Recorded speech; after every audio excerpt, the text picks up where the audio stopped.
Okay, so today we're pulling back the curtain on the science of persuasion. We're going to dive into Robert Cialdini's classic work, Influence, to uncover the hidden triggers that make us all say yes, a lot of times without us even realizing what's happening. You know that feeling, right? You agree to something, you buy the thing, you say yes to the favor, you take on a new project, and then just moments later, you're kind of left scratching your head thinking, wait, why did I just do that? Well, it's not a mystery, it's psychology, and it means a very specific, very powerful principle was probably just used on you. And what's really wild is that sometimes you don't even need a good reason. As we're about to see, a single trigger word can act like a switch, just flipping our brain onto autopilot and getting us to agree before we've even had a chance to think it through. So here's our game plan. First, we'll look at our brain's click, whir programming. Then we're going to expose two of the most powerful weapons of influence out there, reciprocity and commitment. And finally, don't worry, we'll arm you with the tools you need to say no. All right, section 1. So why are our brains so easily hacked? Well, it's not a flaw, it's actually a feature. In a world this complicated, our minds have to rely on mental shortcuts just to get through the day. And it's these exact shortcuts that open the door to influence. Let's start with an animal that seems, well, a little bit robotic. Mother turkeys are fantastic, fiercely protective parents. But what's so surprising is that their motherly instinct isn't triggered by the sight or the smell or even the feel of their own chicks. No, it all comes down to just one sound. And this is where things get truly bizarre. Scientists found that if you take a stuffed polecat, which is a turkey's mortal enemy, and you stick a little recorder inside it that plays that cheep, cheep sound, the mother turkey will literally embrace it and care for it. It's a simple pre-programmed rule. Hear the sound, act like a mom. And that rule can be hijacked. And don't think for a second that we're any more sophisticated. This famous Xerox experiment shows our very own cheep, cheep trigger. Just asking to cut in line, that worked 60% of the time. Give a real reason, and it jumps up to 94%. But here's the kicker.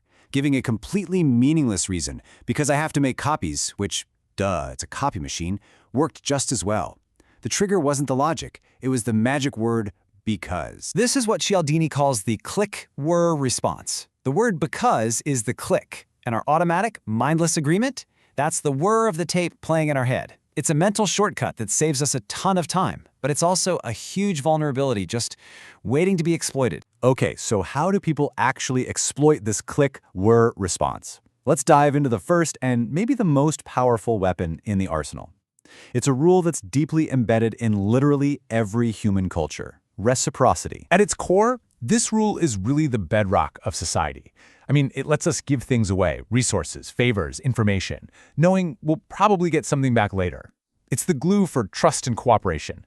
But this powerful, deeply felt sense of obligation, it can also be triggered artificially to make us do things we don't want to do. This tactic is like a form of social jujitsu. It's brilliant. First, someone makes a huge request that they know you're going to refuse. Hey, want to buy these $5 circus tickets? When you say no, they retreat to a smaller request. Oh, okay. Well, how about one of these $1 candy bars? Because they made a concession, your brain's reciprocity rule clicks on, and you feel this overwhelming urge to make a concession too, by saying yes to what they really wanted all along. And believe it or not, this technique can have history-altering consequences. G. Gordon Liddy's final plan to bug the Watergate was, objectively insane. But he didn't lead with it. No, first he proposed a $1 million plan that involved mugging squads and call girls. After that got shot down, he proposed a cheaper $500,000 version. By the time he got to his actual $250,000 plan, it suddenly seemed reasonable, like a concession, and the committee felt obligated to give him something. Click, whir, and history was made. So beyond owing people favors, what's another huge force that compels our behavior? Well, it's our deep, almost obsessive need to be consistent with things we've already done. Once we make a choice or take a stand, we feel this massive internal pressure to stick with it no matter what. Just how powerful is this need? Think about this famous study. A researcher, posing as a volunteer, asked homeowners to put a huge, ugly, drive carefully billboard on their front lawn. And yeah, most people refused. But with another group, he did something different first. 2 weeks earlier, he'd asked them to display this tiny, little 3-inch sign in their window. A super small, easy commitment. When he came back to ask that group about the giant billboard, a shocking 76% of them said yes. That tiny initial yes had changed their self-image and totally locked them in. So what's the secret formula for a powerful binding commitment? Well, the blueprint was actually discovered in a pretty chilling environment: Chinese prisoner of war camps during the Korean War.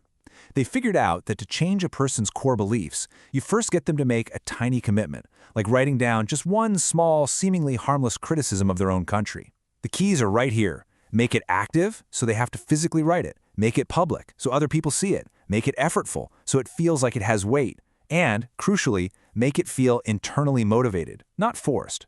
That's how you change a person from the inside out. This principle gets used in this brilliantly cynical way by toy companies every single year. They'll advertise a must-have toy for Christmas, getting parents to promise it to their kids. That's the commitment. Then they deliberately undersupply the toy, forcing parents to buy a bunch of other gifts instead. But then, come January, those ads roar back onto the TV. The child says, "But you promised." And to stay consistent with their word, millions of parents head right back to the store to buy the very toy they couldn't find a month earlier. It's an absolute masterclass in exploiting commitments. So, we've seen how these weapons are used against us. But here's the good news. We are not helpless. Not at all. The key is just learning to spot the difference between a genuine social interaction and a compliance trap. It's time to build up our defenses. To counter unwanted reciprocity, you need to do a quick mental shift. Go ahead, accept the initial offer, the free sample, the small gift. But stay alert. If a request immediately follows, you have to consciously redefine what you just received. It wasn't a gift, it was a bribe. It wasn't a favor, it was a sales device. See, the rule is to return a favor with a favor, not to reward a trick with a purchase. And just like that, you're free to decline, totally guilt-free. And how do we fight that consistency trap? By remembering this famous quote. And listen, the key word here isn't consistency. Being consistent is usually a good thing. The key word is foolish. We're trying to escape that automatic, unthinking consistency that makes us defend a bad decision just because we're the one who made it. This question right here is your ultimate defense. When you feel that knot in your stomach, that pressure to agree to something that you really don't want, just pause. Ask yourself, knowing what I know now, if I could go back in time, would I make the same choice? And then listen. Really listen for that first, immediate flash of feeling from your gut, before your brain has time to start building all those rationalizations. That first feeling, that's the truth. Look, our mental shortcuts aren't going away. They're just part of what makes us human. But now you know how they work. You know what the triggers look like.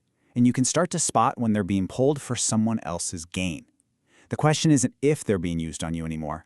The real question is, now that you know the game, will you see it being played?